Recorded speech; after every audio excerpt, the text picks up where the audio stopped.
ಶ್ರೀ ಗಣಪತಿ ಶಾರದಾ ಗುರುಭ್ಯೋ ನಮಃ. ಯತ್ರ ಯೋಗೇಶ್ವರ ಕೃಷ್ಣೋ ಯತ್ರ ಪಾರ್ಥೋ ಧನುರ್ಧರಃ ತತ್ರ ಶ್ರೀ ವಿಜಯ ಭೂತಿರ್ಧ್ರುವ ನೀತಿರ್ಮತಿರ್ಮಮ.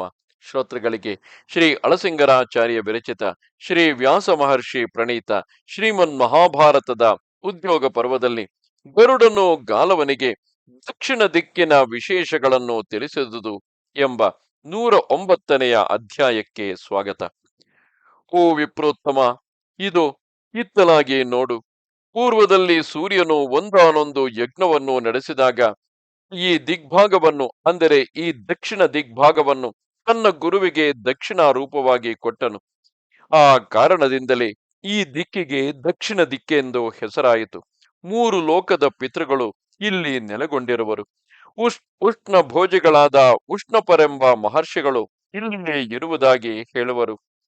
13 ಮಂದಿ ವಿಶ್ವೇ ದೇವತೆಗಳು ಪಿತೃದೇವತೆಗಳೊಡನೆ ಇಲ್ಲಿಯೇ ವಾಸ ಮಾಡುತ್ತಿರುವರು.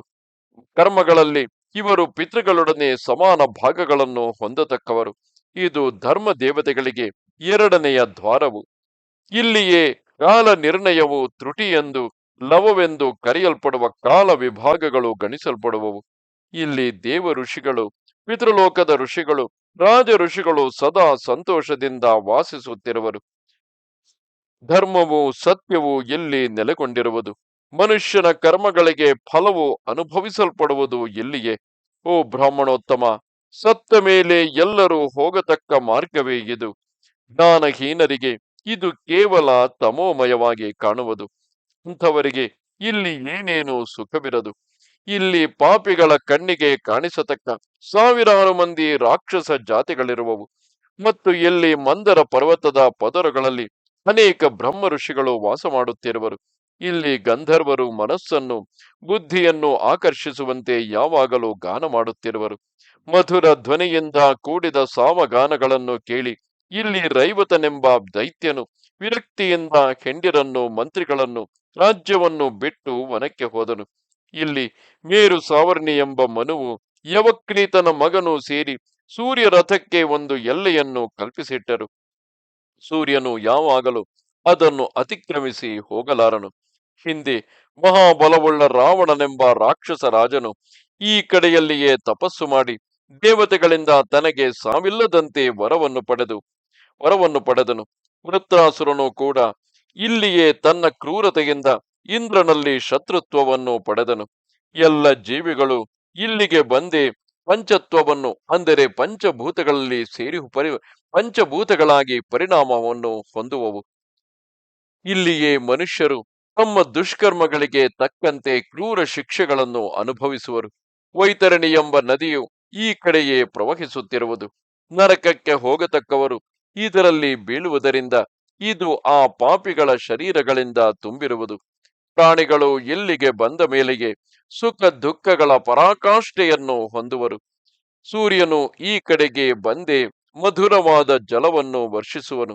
ಇಲ್ಲಿಂದ ವಸಿಷ್ಠ ದಿಕ್ಕಿಗೆ ತಿರುಗಿದ ಮೇಲೆ ಅವನೇ ಹಿಮವನ್ನು ಬಿಡಲು ಆರಂಭಿಸುವನು. ಓ ಗಾಲವ, ಹಿಂದೊಮ್ಮೆ ನಾನು ಆಹಾರವಿಲ್ಲದೆ ಬಹಳ ಹಸಿವಿನಿಂದ ಕಷ್ಟಪಡುತ್ತಿರುವ ಕಾಲದಲ್ಲಿ ಒಂದಕ್ಕೊಂದು ಜಗಳವಾಡುತ್ತಿದ್ದ ದೊಡ್ಡ ಗಜ ಕಚ್ಚಪಗಳು, ಅಂದರೆ ಆನೆ ಮತ್ತು ಆಮೆಗಳು ಇಲ್ಲಿಯೇ ನನಗೆ ಆಹಾರಾರ್ಥವಾಗಿ ಸಿಕ್ಕಿದವು. ಇಲ್ಲಿಯೇ ಸೂರ್ಯನಿಂದ ಧನುಸ್ಸೆಂಬ ಋಷಿಯೊಬ್ಬನು ಹುಟ್ಟಿ ಆಮೇಲೆ ಕಪಿಲ ಮಹರ್ಷಿ ಎಂಬ ಹೆಸರಿನಿಂದ ಪ್ರಸಿದ್ಧನಾದನು. ಸಗರ ಪುತ್ರರನ್ನು ಸುಟ್ಟವನೇ ಆ ಕಪಿಲನು. ಇಲ್ಲಿ ಮೊದಲು ವೇದ ಪಾರಂಗತರಾದ ಶಿವರೆಂಬ ಬ್ರಾಹ್ಮಣರು ಸಿದ್ಧಿಯನ್ನು ಪಡೆದು ಅಕ್ಷಯವಾದ ಮೋಕ್ಷವನ್ನು ಹೊಂದಿದರು. ವಾಸುಕಿಯಿಂದ ರಕ್ಷಿತವಾದ ಭೋಗವತಿ ಎಂಬ ಪಟ್ಟಣವು ಇಲ್ಲಿಯೇ ಇರುವುದು. ತಕ್ಷಕನೆಂಬ ಮತ್ತು ಐರಾವತವೆಂಬ ನಾಗಶ್ರೇಷ್ಠರಿಬ್ಬರು ಅದಕ್ಕೆ ಪಾಲಕರು. ಸತ್ತ ಮೇಲೆ ಈ ಕಡೆಗೆ ಬಂದವರು ಮಹತ್ತಾದ ತಪಸ್ಸಿನಿಂದ ಕಣ್ಣು ಕಾಣದಂತಾಗುವರು.